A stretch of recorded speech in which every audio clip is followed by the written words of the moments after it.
Welcome to the Club TV. Today we are thrilled to bring you the first episode of our Spotlight series. In this series, we will be featuring extraordinary individuals who are driving innovation and creating impact across the globe. To kick things off, we have a very special guest all the way from Canada joining us today. It's someone whose working bridges cutting edge research and real world solutions. Without further ado, let's dive straight uh, into the conversation. Welcome, Professor. It's an absolutely honor to have you here with us. Could you please introduce yourself to our audience and shed some lights on IC impacts and what it's all about and the transformative work you are doing? Over to you, Professor. My name is Professor Nemy Banthia. I am a professor at the University of British Columbia in Vancouver, Canada. And I also serve as the scientific director and CEO of this institute called IC Impacts, which is a network of centers of excellence.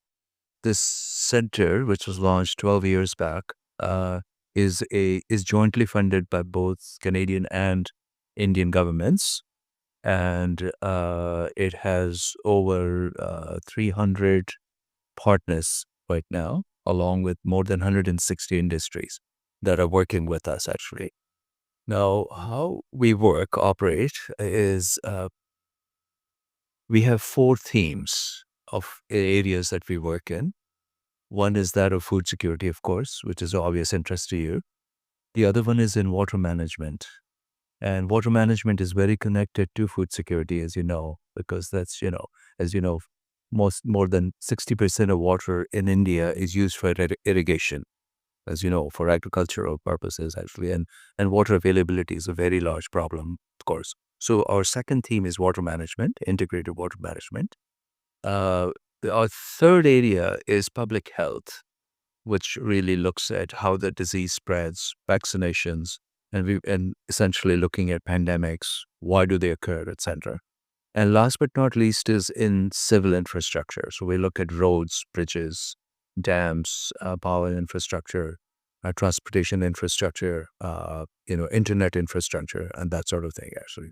So those are the four areas we work in. So we launch joint projects between Canadian and Indian institutions, which are supported by industry and us. So industry is always involved. And we fund generally higher TRL projects, which means they're closer to prototyping, closer to commercialization. Okay?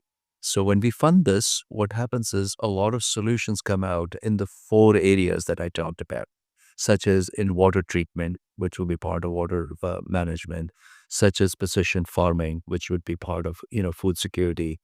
It would also be in the areas of forgotten crops, how to work with millets, for example, how to grow more millets, improve the crop yield, look at more climate resistant crops, which is also a very big problem, as you know. So all these solutions, when they come out of these joint projects, of course, the industry is involved so they can commercialize these solutions, basically, to monetize the value. And the second thing we also require is that they would place these solutions into communities, which through demonstration projects, for example. So let me give you some example of what we believe in is that all of the funds that are spent, this effort that we are making in order to generate solutions for our problems, they should not just remain as published papers on somebody's shelf. These findings must be applied to a community. So community should benefit because in the end, community is paying for all of the work we're doing.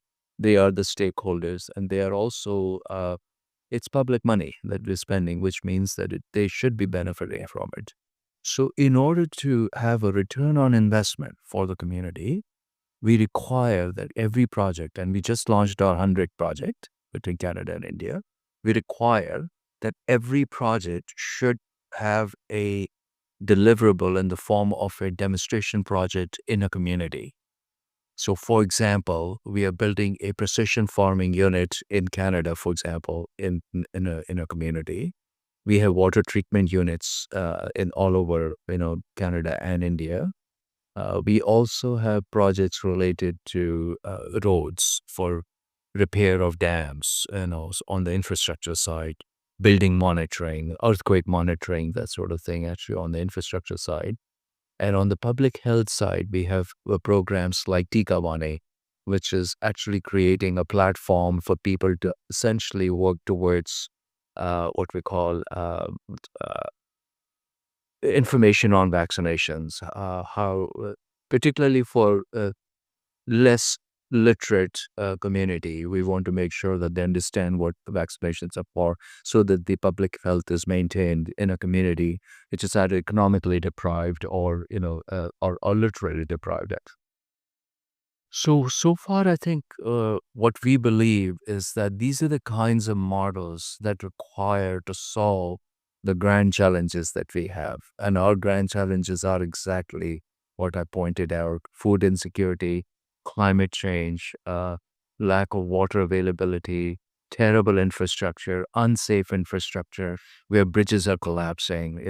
Our railway structure infrastructure in India, for example, requires thorough condition assessment, because we have 160,000 bridges on railway infrastructure now. And we recently had a presentation from the railway board. Mr. Dr. Goyal came to our talk yesterday, and he thought this was the right program, I think, for Indian Railways to maintain its infrastructure so that we can increase both the freight as well as the speeds, which they are doing on the tracks. And this makes our bridges unsafe. The moment you increase the speed, you want to make sure that actually the speeds are appropriate. So I think in the end, what I would say is that our efforts are to to build healthy communities in India, and build healthy communities in Canada. And also, healthy means also economically vibrant, which means that they also have business, they have employment.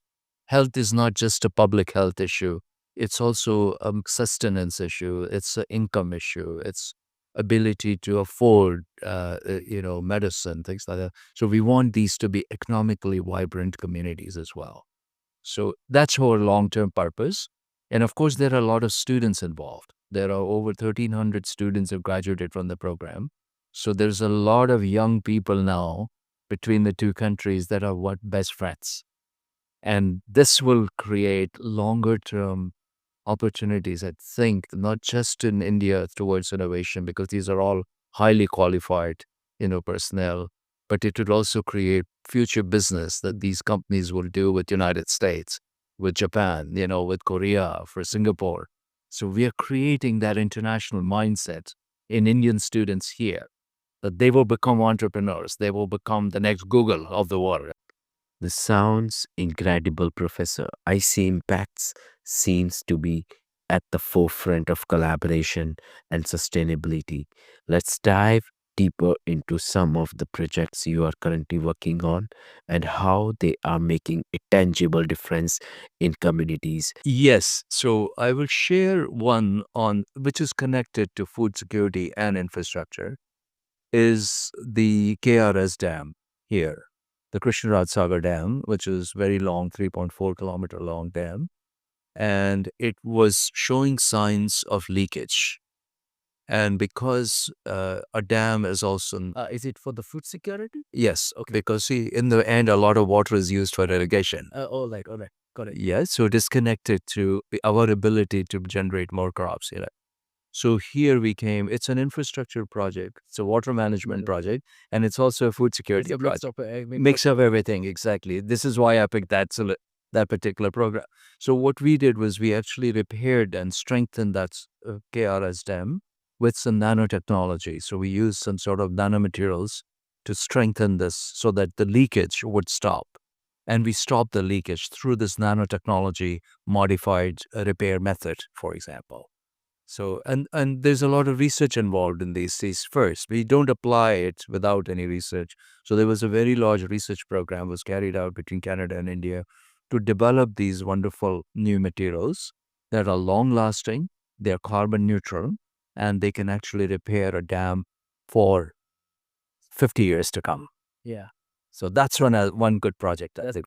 Would you like to share any final thoughts or advice for our viewers and how they can contribute to better public health in India? I think we have to reduce the disparity in this country. What I really believe is that the public health, the medical system here, I think, I know the government is doing an amazing job here, no doubt about that, I think.